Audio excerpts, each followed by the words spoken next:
Welcome to Liberty and Justice. I'm your host, Matt Whitaker. You can, of course, see us every week on CPAC Now and your favorite podcast channels. And everything we're doing is on Whitaker.tv. I'm excited to be joined by one of my closest friends in life and just a great overall person, Iowa Senate Majority Leader Jack Whitver. Jack, how are you today?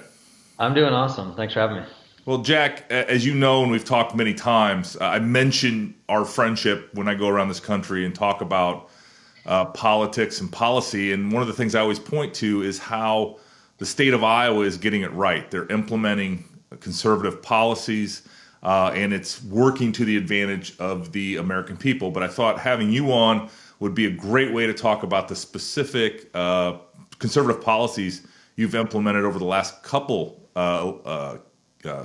legislative cycles and kind of how they're making a dramatic impact. And that includes things like cutting taxes by 50% and the like. So why don't you tell us a little bit about what you've been working on, the laws that you passed, and how that's making Iowa a better place to raise a family and live.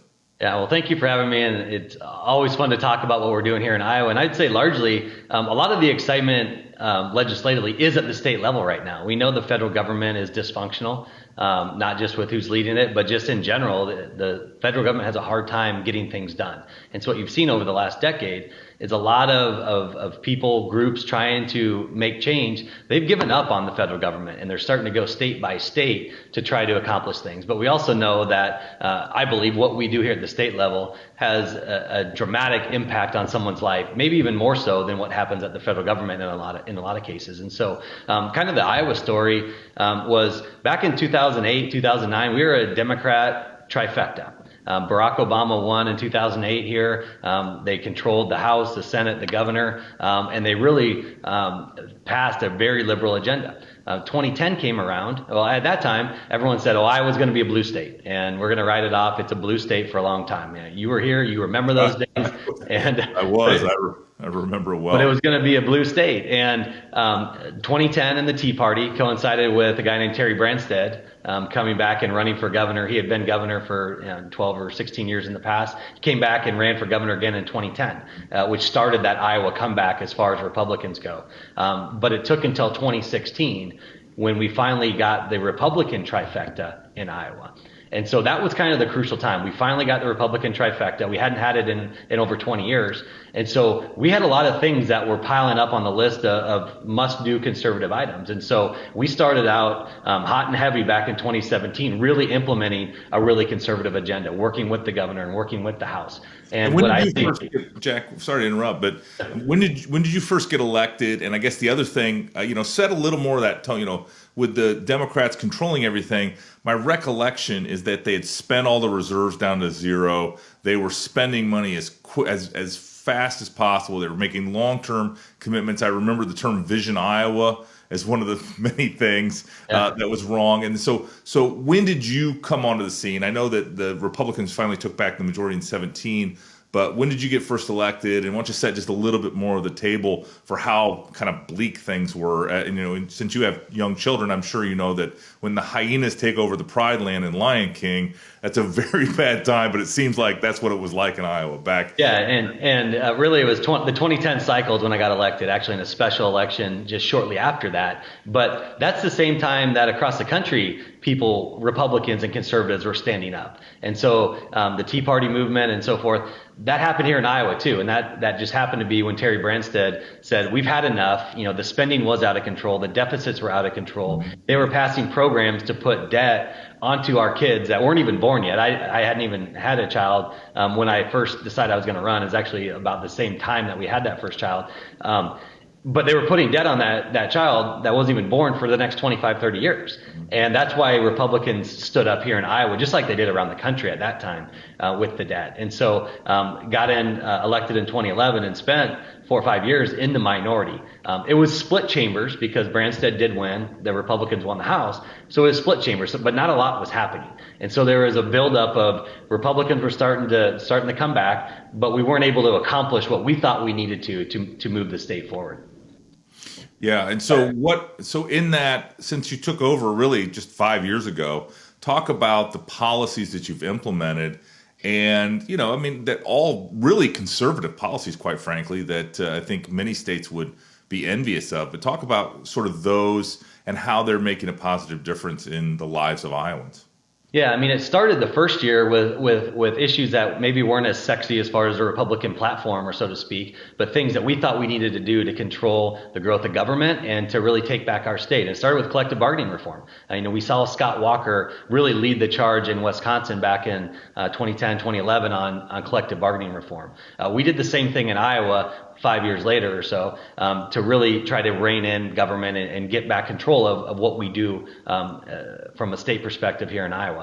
But then it went on to, we were working on election laws way before it was cool. It became cool 4 or 5 years later, but implementing things like voter ID, and really trying to reform our election laws that have really been out of control with the Democrat trifecta, and reining it in to try to cut down the wage fraud and abuse. And so it started with issues like that, but continued with things like tort reform, workers' compensation reform. But then after we started to get the state turned around from inheriting a deficit to now we're running surpluses, now we have the ability to go try to change the tax code and try to make investments where needed, but cut taxes where needed. And so that's where, 5, 6 years ago, we took over a tax code that was probably the worst in the country. And that's not hyperbole. We had like the 49th or 50th highest tax rate in America. And so we really wanted to set us on a path to be competitive with taxes. Yeah, and I know you also did some things on life and Second Amendment issues. We'll talk a little bit about that. I know that the people that watch CPAC now, those are issues that they care about, and they think a lot of people focus nationally, but in states like Iowa, you've actually moved the ball on this.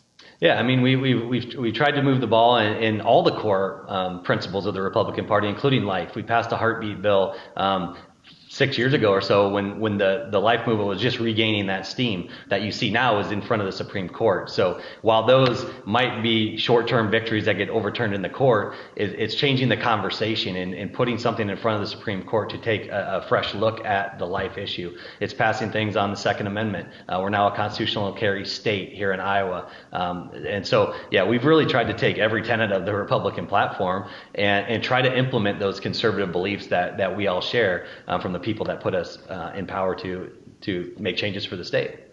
Yeah, and in 2017, when you took over both houses of the legislature, so for 5 years, and you've implemented these policies, how have Iowans responded? Have they given you bigger majorities and even a bigger mandate to accomplish these things? Well, your listeners probably remember, you remember 2018. It was a really tough year. So we had just taken the trifecta in the 2016 cycle. So we had 2017 and 2018 to start these reforms. That was a really difficult time to be a Republican. And 2018 was probably the most difficult year for Republicans in maybe my lifetime. And so it was hard. But we fought through because we knew we were doing the right thing, and we knew the results would come. And when it came time for that 2018 election, for 2 years we had heard, the blue wave's coming, you're going to get yours, the blue wave will get you. Well, in 2018, the Iowa Senate, we were actually the only chamber in America out of the 99 legislative chambers that picked up seats. We picked up 3 seats. So we went from 29 to 32 at that time. And then there was 2 more years of, okay, well, we're going to get you this time. And we stayed at 32. And after the redistricting maps come out, I think we have a chance to get up to 34, 35. So I think it's really simple. I think voters will look at you as a politician and say, can I trust you? And do you do what you say you're going to do? And there's so many politicians in this world that they'll go on the campaign trail to diners and cafes all over the state and make promises. They get down to Des Moines or they get out to DC and they forget everything they promised to people. Yeah. And so that's what we've tried not to do. As a Senate Majority Leader, that's my number one goal, is to, when we get in our caucus room, to start talking about what we're going to do, it's what did we promise the voters we were going to do? And then go actually do it. And that's why I think we've been successful, because we have done everything we've said we would do. And so you've cut taxes, you've defended life, you've defended the right to keep and bear arms, you've sort of reduced the size of government, the impact, you've just fundamentally changed for the better the state of Iowa. You're heading into another election. What are you going to promise as, sort of other than promises made, promises kept? Talk to me about prospectively what you're thinking about the agenda being. Well, I think first of all, we're gonna talk about what we have done. The last 2 years has been a really difficult time for everybody in every profession, but it's been difficult for us too, from a state perspective and trying to manage the budget. But also as policymakers, you don't run for office because of your strong stance that you had on mask policy. No one ever thinks of that. Or what you would do on different mandates, or do you think kids should go to school? Like, obviously, kids should go to school, but 18 months ago, that was the hottest issue in America, is should our kids be in school?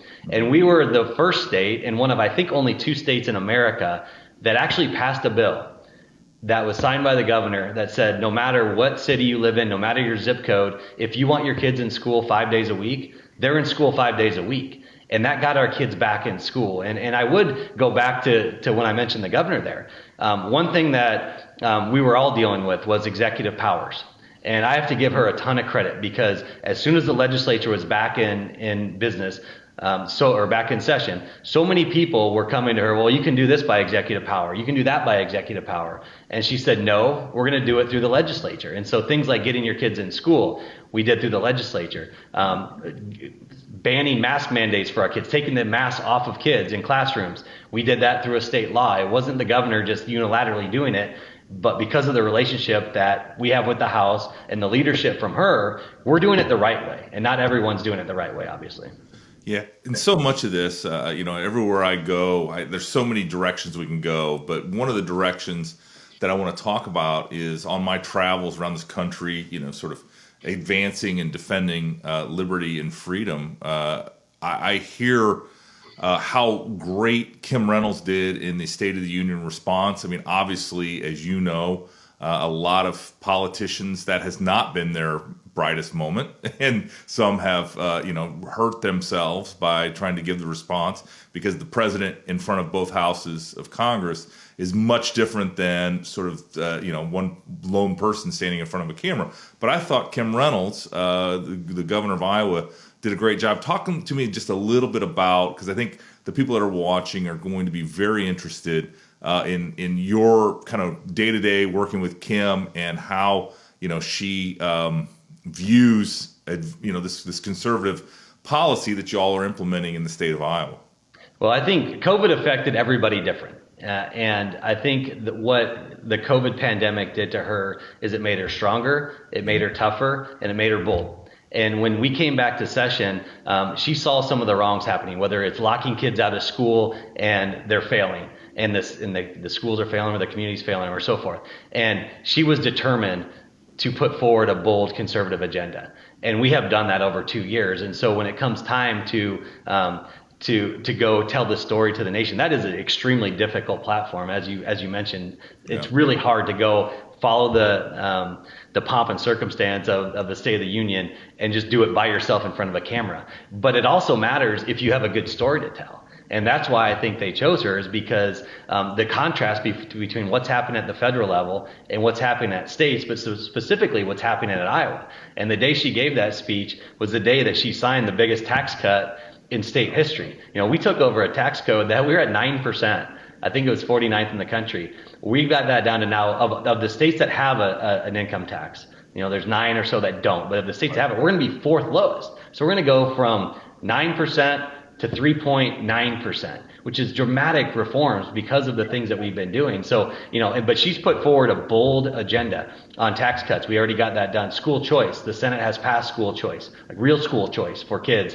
that are in situations that they can't succeed. They need a different option. They need a better option. And she's put forward that. She's stuck her neck out on conservative issue after conservative issue. And we've got those signed into law. Something like the Protect Women's Sports bill that we passed. She led on that to say, you know what, this is common sense. Girls should play against girls. Boys should play against boys. But she has really led. You don't often How do you define those terms? Because I'm not a biologist, Jack. Ask our new justice, right? But no, she has been willing to lead. And you don't always see that in governors, right? I mean, so many governors will put out a milquetoast agenda because they don't want to fail. She's not scared. COVID made her tough, and it's made her bold and strong, and she's really willing to push that conservative agenda. Yeah. And I think one of the things people don't understand about Iowa is, they think I just was with someone yesterday in Palm Beach, Florida, and they used the term, well, some guy in Podunk, Iowa, and by the second time they said it, I said, wait a minute, you have a misconception of my home state. That I'm a proud Hawkeye, as you know, Jack. I had to get that in, but nonetheless. I think a lot of people don't understand how sophisticated it is, whether it's on energy and renewable,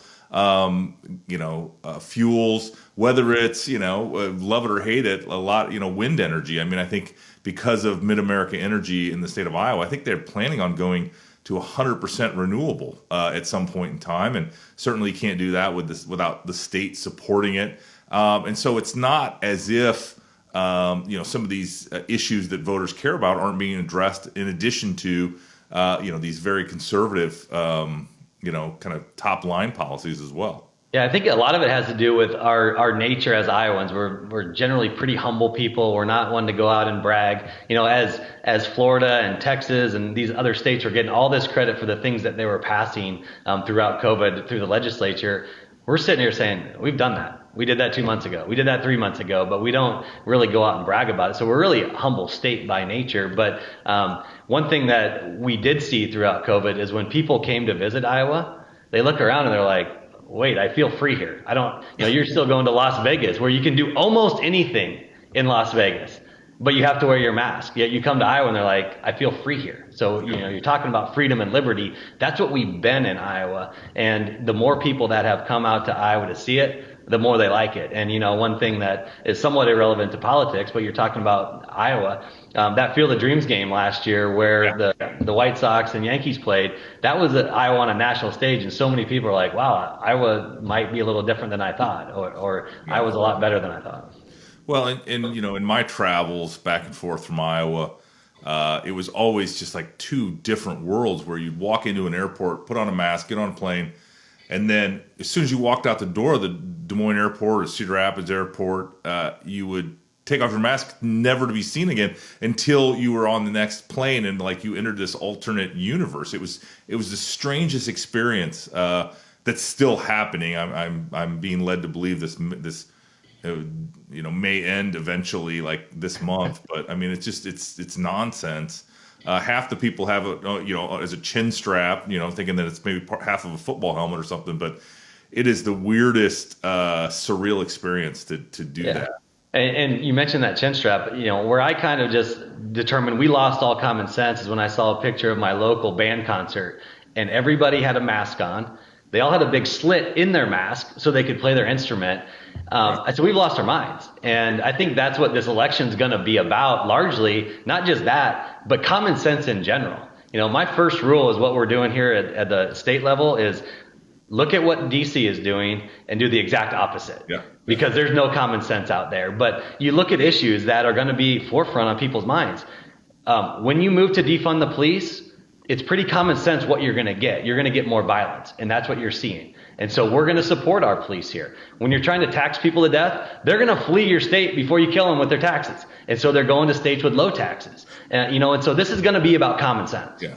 And it's another question, a thought that I had is, I spent a lot of time in Florida, a lot of time in Texas, a lot of time in Nevada and Arizona, just places you would expect are battleground states where folks, that I want to support and want to help and causes that I want to help would be. But, one of the biggest concerns they have are all these people moving in from out of state, California, New York. And so the question is, as you're reducing taxes to now, 3.9%, are you going to see people from Illinois and Minnesota that are used to the weather in the upper Midwest? Are you going to see them pouring into the state of Iowa, and how is that going to change the character and makeup of the state?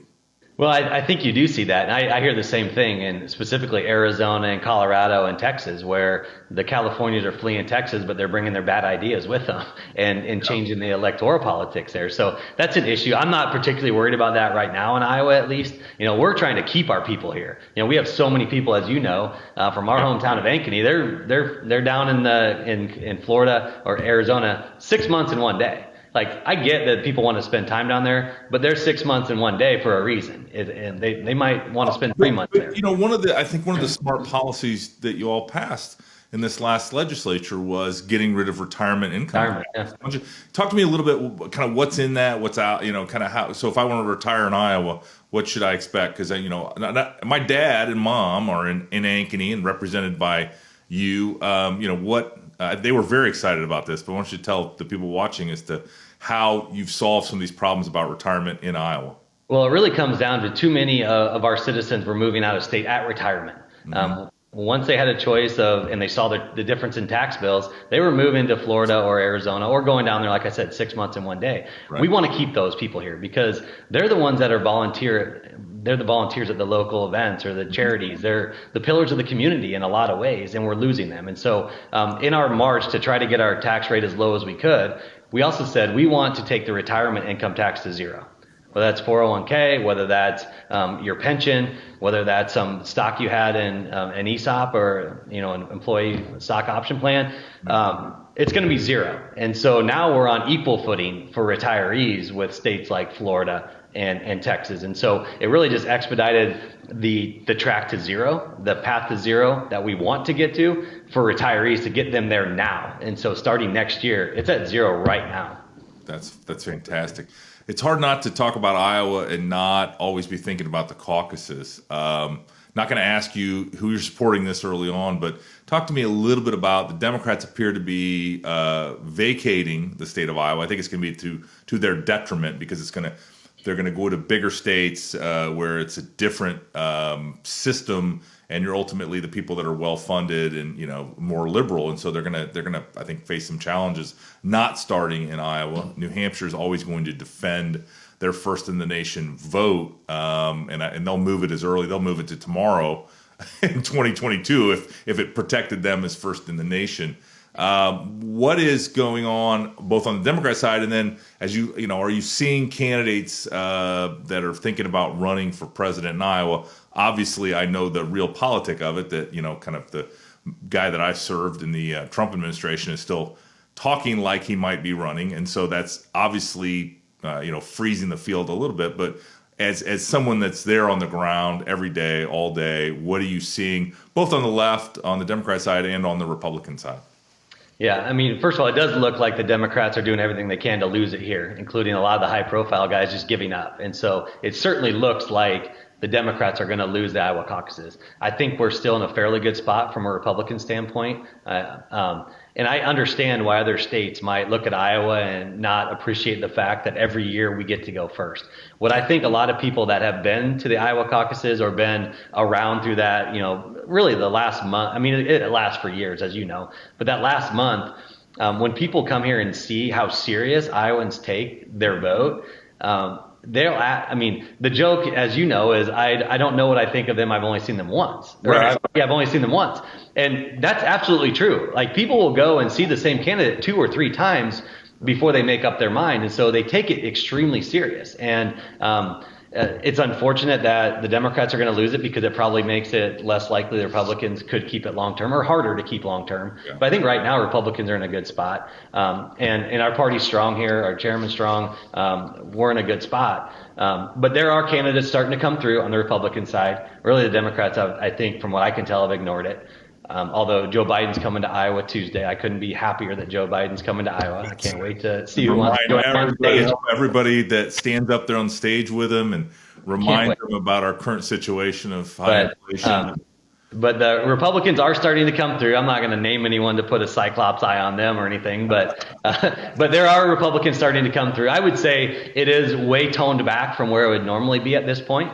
If it's just a wide open without kind of President Trump kind of still in limbo or hasn't announced what he's going to do, if he were definitely not running, it would be almost full speed by now. Yeah. And really, it's not really anywhere close to that. But people are starting to make inroads, and they're starting to come through and do the events, the county events or whatever.